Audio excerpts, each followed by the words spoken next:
Hello les gars, comment vous allez? Alors je fais cette vidéo pour répondre à une polémique camerouno-camerounaise, hein, voilà.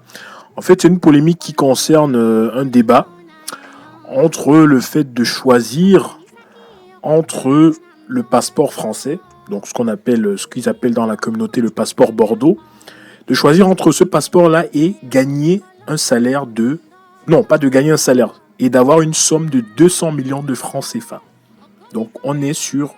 Le débat c'est, est-ce que en tant que Camerounais, est-ce que c'est préférable d'avoir le passeport français avec ses avantages et la somme de 200 millions de francs CFA cash sur son compte bancaire.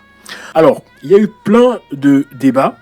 Il y a certains qui ont trouvé des points positifs pour le passeport et d'autres qui ont trouvé plus intéressant d'avoir l'argent sur son compte.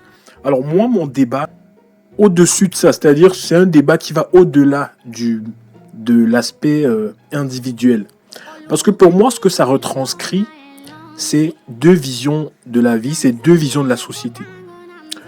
Alors, il faut savoir que moi, je suis quelqu'un qui limite pour les droits, je suis un anticapitaliste, je suis un panafricaniste. Et quand moi, j'entends des gens dire...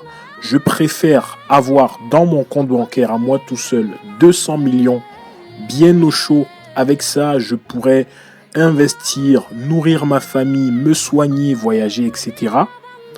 Et de l'autre, tu as des gens qui disent, moi avec le passeport Bordeaux, je suis dans un pays où je bénéficie, enfin passeport Bordeaux, passeport français, où je bénéficie des services sociaux, je peux me soigner, nous pouvons tous nous soigner avec ce passeport parce que je ne suis pas le seul qui l'est. J'ai des infrastructures et donc en fait, c'est un passeport en fait qui traduit, c'est un document qui traduit le confort de vie dans la société. Et moi, je trouve ça très intéressant parce que ça traduit deux visions de la chose. Ça traduit une vision individuelle, c'est-à-dire que je préfère être dans un pays très mal géré, où c'est de la merde, il n'y a pas d'infrastructure. Si tout le monde n'a pas 200 millions de francs CFA comme moi, eh ben écoutez, ils peuvent bien crever. Tant que moi j'ai mon argent, je me mets à l'abri avec ma famille et donc tout va bien. Et il y a une autre vision qui est plus, ma foi, peut-être les gens qui le disent, ils ne l'ont pas pensé, mais qui, ma foi, est plus communautaire, c'est-à-dire que je jouis d'un droit dont tout le monde jouit en fait. Et c'est cette société-là que moi je veux. Donc mon point de vue, il penche plus vers cela. C'est-à-dire que s'il fallait en choisir un, je ne choisirais pas le passeport français parce que j'aime trop la France ou parce que mon débat n'est... Enfin, vous avez bien compris que mon débat, il n'est pas de ce côté-là. Je n'ai rien à envier à la France ou quoi que ce soit.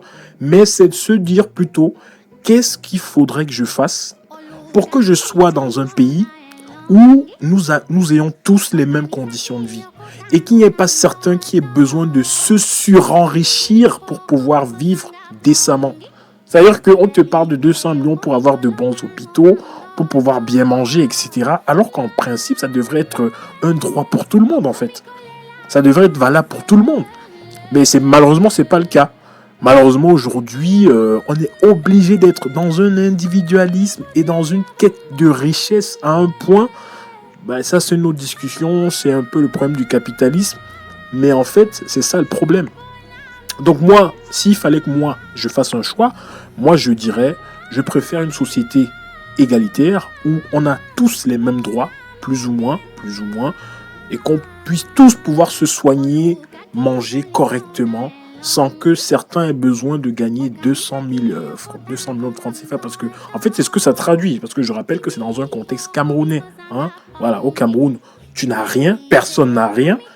Et donc, on te dit, écoute, c'est soit tu préfères une société où tout le monde a tout, plus ou moins tout, vous m'avez compris, ou une société où tu seras le seul.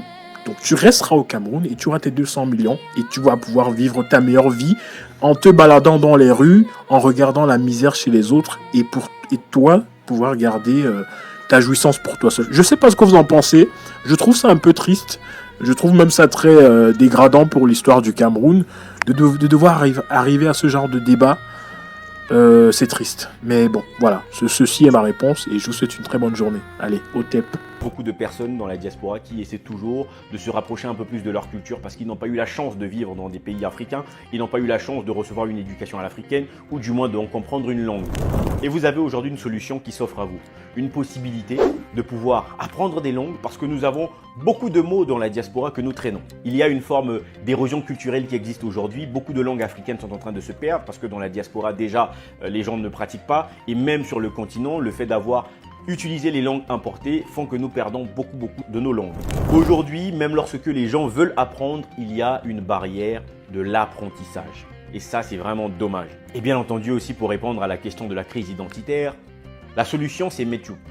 Medtube, si vous voulez vraiment comprendre, c'est une plateforme qui va vous permettre plusieurs choses à la fois.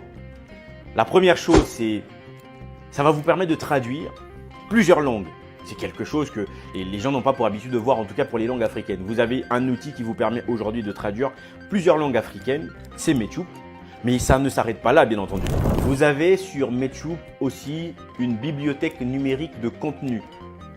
Et cette bibliothèque numérique de contenu, c'est ce qui vous permet justement d'apprendre un certain nombre de choses, d'apprendre de vos langues, d'apprendre les similitudes linguistiques qu'il y a entre plusieurs langues de plusieurs pays. Vous avez aussi la possibilité de suivre sur Medtube des cours en visioconférence, les amis. Et ça, c'est quelque chose d'important. Vous avez donc cette possibilité de poser les questions directement à vos professeurs. Si vous voulez apprendre par exemple le Lingala, pourquoi pas. Vous voulez apprendre par exemple le Douala, pourquoi pas. Tout ça, vous allez pouvoir le retrouver sur Medtube. Le Wolof, n'en parlons pas. Medtube est donc un espace communautaire finalement où vous allez pouvoir vous retrouver pour apprendre un certain nombre de choses sur votre africanité. Le fait de parler une langue africaine va vous rapprocher encore plus de votre continent et de vos ancêtres, les amis. Donc les amis, pour Medtube, c'est très simple. Je vous ai mis tous les liens en description, notamment le lien d'abord pour arriver sur le site de Medtube pour comprendre comment ça fonctionne, le lien pour avoir plus de détails parce qu'il y a beaucoup plus de choses que Medtube propose que ce que je viens de détailler. Et donc, retrouvez tout ça en description. On y va tout de suite sur Medtube. Même si vous n'êtes pas concerné, mais vous connaissez peut-être une personne qui a envie d'apprendre, vous avez peut-être un enfant qui a envie d'apprendre une langue, c'est le moment de prendre la décision. Alors, une fois qu'on a dit ça, retournons sur notre vidéo. Nous allons commencer donc